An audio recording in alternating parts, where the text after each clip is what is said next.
വിജയേട്ടാ, വിജയേട്ടാ. എവിടെ? ഇപ്പൊ മുടി ചെയ്യിക്കൊണ്ട് നിന്നിരുന്നതാ. അച്ഛൻ വരുന്ന കണ്ടു കാണും. നിന്നോട് വിടരുതെന്ന് ഞാൻ പറഞ്ഞല്ലേ. എന്നെ കണ്ടെങ്കിൽ അവനിപ്പോ ഈ ഡിസ്ട്രിക്ട് വിട്ട് കാണും.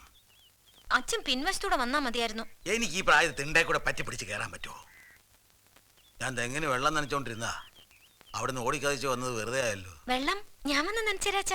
അതാണ് അവിടുത്തെ പ്രശ്നം. ഇനി വരുമ്പോ അവനെ തെങ്ങ പിടിച്ച് കെട്ടിയിട്, അതേ രക്ഷയുള്ളൂ. അച്ഛൻ പോവാണോ? പോകാതെ പിന്നെ എന്ത് ചെയ്യാൻ? അല്ല, ചായ. ചായ നീ കുടി, കുറെ ഓടിയതല്ലേ.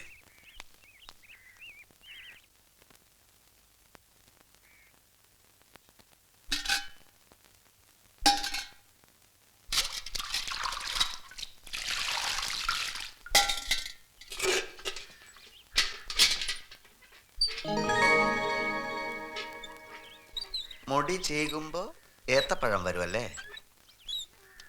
എന്റെ ഭാര്യക്ക് ഇത്രയും സിംബോളിക്കായി സംസാരിക്കാൻ അറിയാമെന്ന് ഞാൻ അറിഞ്ഞില്ല.